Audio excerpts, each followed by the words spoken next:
Saludos, agradecemos tu compañía. En la sesión de hoy exploraremos el Salmo 2 de la Biblia.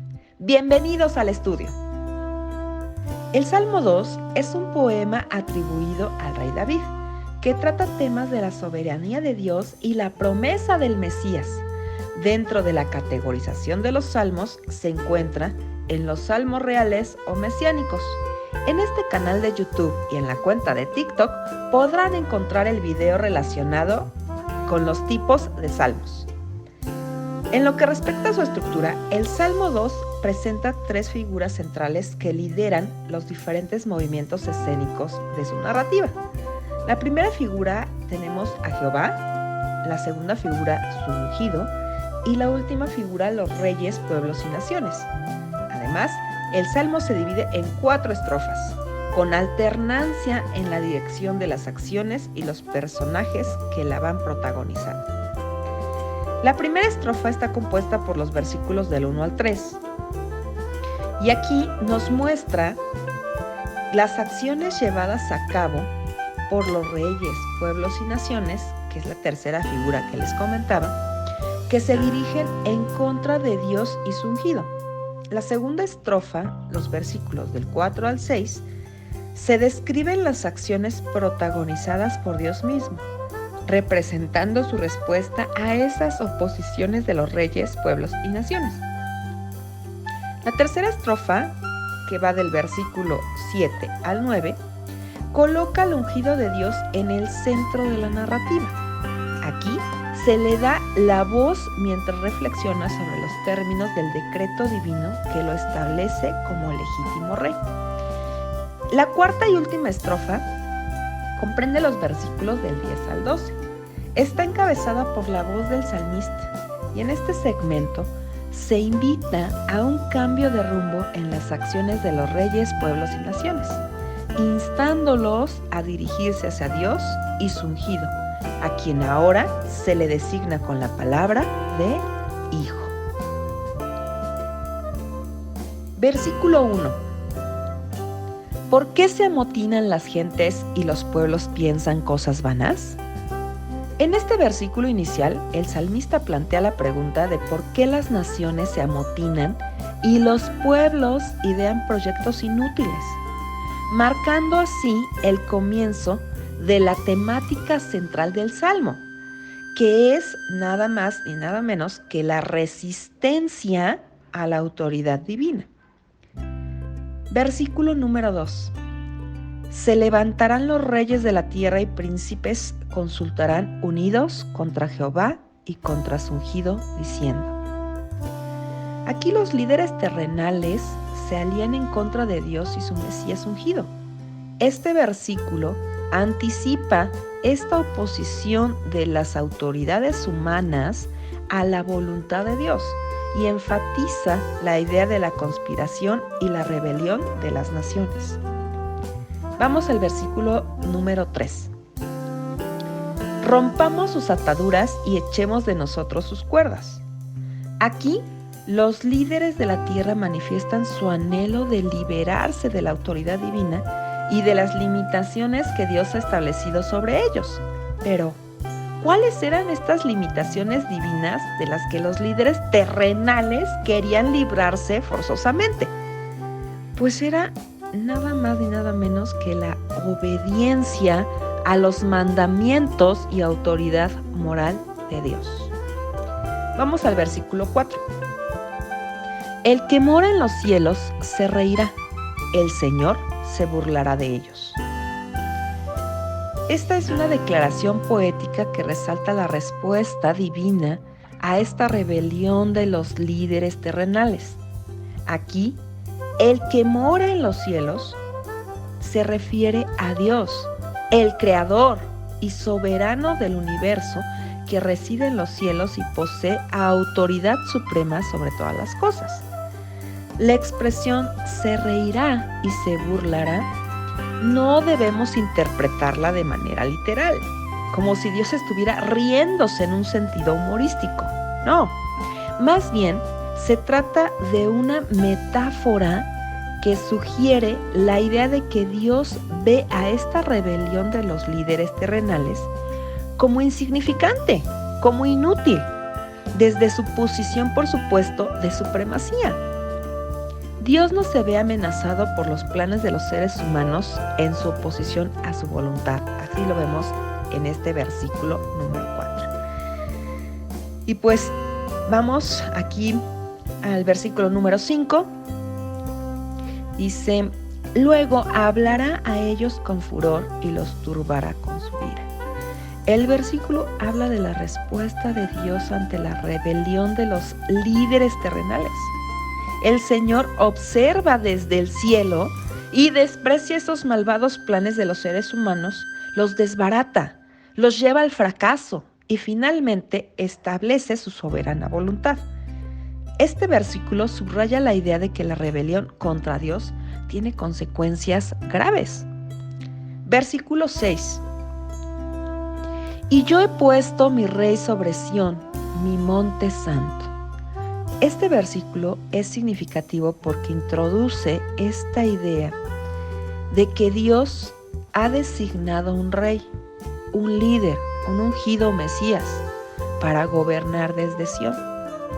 La mención de mi monte santo sugiere que esta elección es de gran importancia y está conectado con la santidad y la autoridad divina. Este versículo se puede interpretar como una profecía que apunta al Mesías ungido por Dios, cuyo reinado se establecerá en Jerusalén. Aquí hacemos un paréntesis para un dato curioso que les quiero mencionar. La primera mención de la palabra Sión en la Biblia se encuentra en 2 de Samuel 5:7. Dice: pero David tomó la fortaleza de Sión, la cual es la ciudad de David. Por lo tanto, en sus orígenes, Sión era el nombre de una antigua fortaleza que pertenecía a los jebuseos en esta ciudad de Jerusalén. Con el tiempo, la palabra Sión no solo se refiere a la fortaleza, sino también a la ciudad que albergaba. Después de que David conquistó la fortaleza de Sión, esta pasó a ser conocida como la ciudad de David, como se menciona en Primera de Reyes 8:1, Primera de Crónicas 11:5 y Segunda de Crónicas 5:2. Cuando Salomón erigió el templo de Jerusalén, esta palabra Sión, la palabra Sión, adquiere un significado más amplio. Comenzó a utilizarse como un término que englobaba la ciudad de Jerusalén, la región de Judá y también al conjunto del pueblo de Israel, como se ilustra en Isaías 49, Jeremías 31:12 y Zacarías 9:13.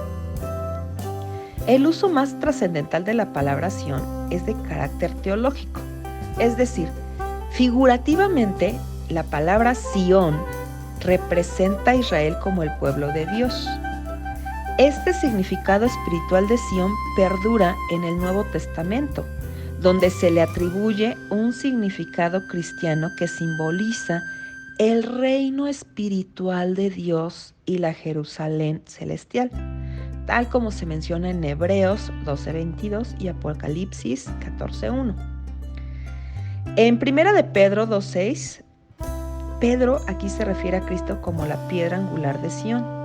Dice: porque también contiene la escritura: he aquí pongo en Sión la principal piedra del ángulo, escogida, preciosa, y el que crea en él no será avergonzado. Después de este dato curioso, vayamos al siguiente estudio, que es el versículo número 7. Yo publicaré el decreto. Jehová me ha dicho: mi hijo eres tú, yo te engendré hoy. Este versículo presenta un giro en la narrativa, donde el hablante, que puede interpretarse como el Mesías o el ungido de Dios, toma la palabra.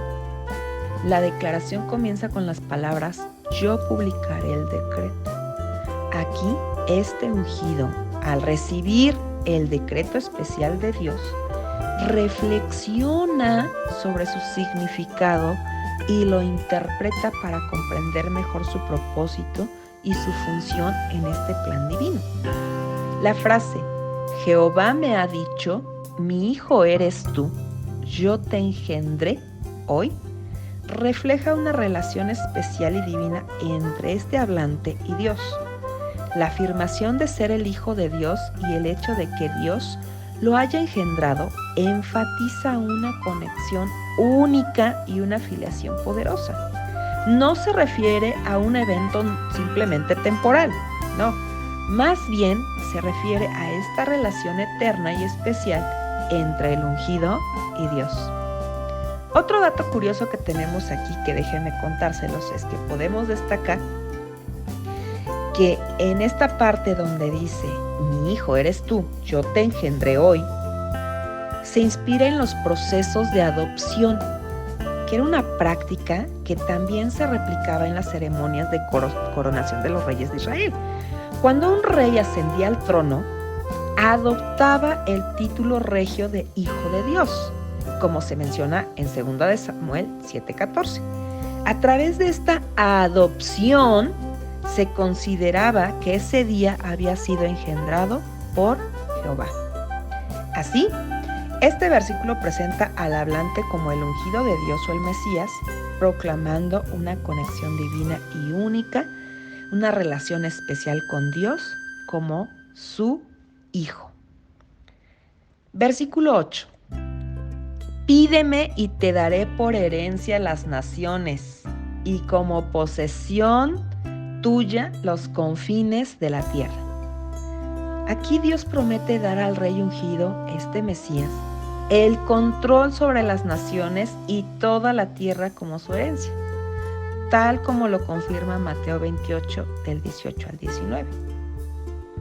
En esta promesa también se puede ver materializada en el rey Salomón, que extendió las fronteras de Israel más allá de cualquier otro monarca, tanto antes como después de su reinado, y que subyugó y tributó a las naciones bajo su dominio. En este versículo vamos a destacar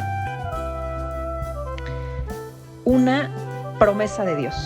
Ojo, promesa de Dios, sí, promesa de Dios, ya que no está limitado exclusivamente a los reyes y gobernantes, aunque inicialmente se dirige a estos líderes terrenales. La idea fundamental es, de acuerdo a este versículo, que cualquier persona puede acercarse a Dios, buscar su dirección y recibir bendiciones y herencia espiritual.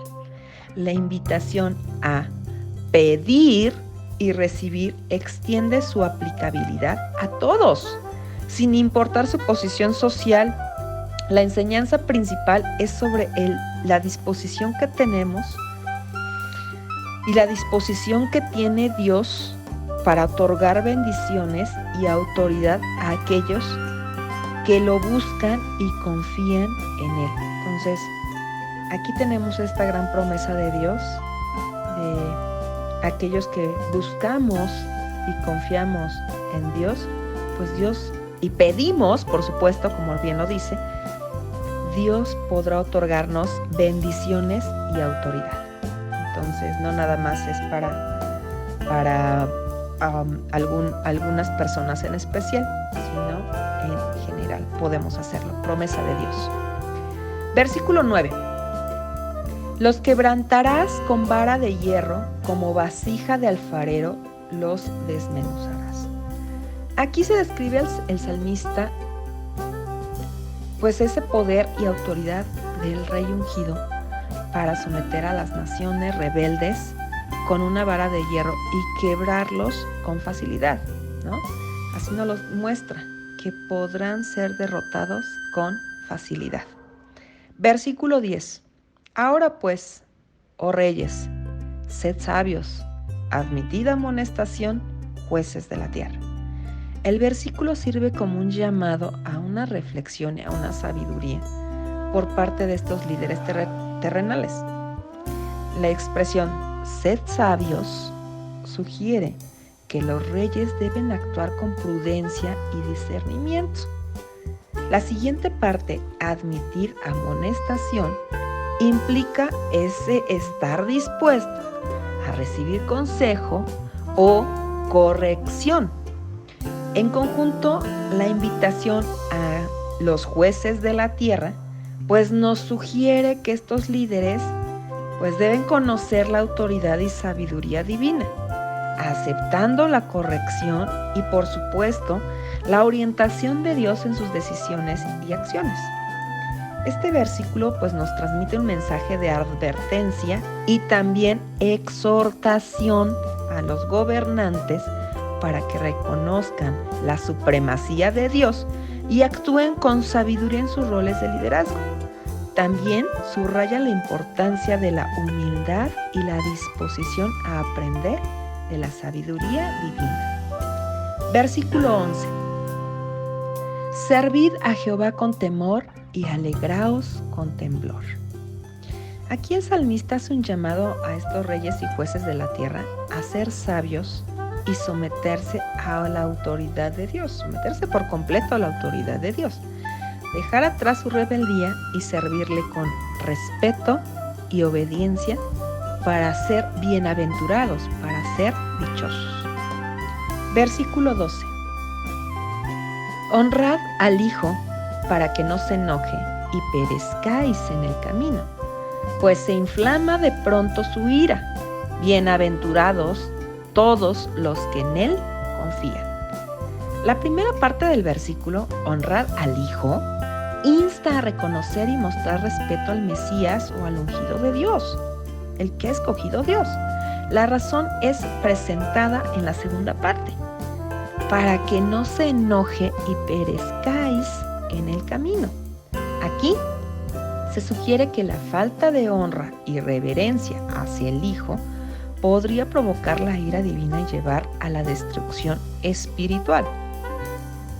En cuanto a la expresión se inflama de pronto su ira, subraya esto por prontitud con la que la ira divina puede manifestarse en respuesta a la falta de reconocimiento y respeto hacia el Hijo de Dios. En conclusión del versículo, bienaventurados todos los que en Él confían, esta conclusión, pues contrasta la advertencia anterior con una promesa de bendición. Ojo, promesa. Aquí tenemos en este salmo, ya vimos anteriormente la primera promesa, la de pedir, y esta segunda promesa de bendición para aquellos que depositan su confianza en el Hijo de Dios. Aquí se destaca que la verdadera dicha y protección se encuentra en confiar y honrar al Hijo de Dios. Y pues con esto terminamos el estudio del Salmo 2. Ha sido genial compartir este tiempo contigo. Si disfrutaste de nuestro estudio bíblico y quieres más contenido interesante, por favor, suscríbete ahora mismo al canal o síguenos en TikTok. Gracias por vernos. Hasta la próxima.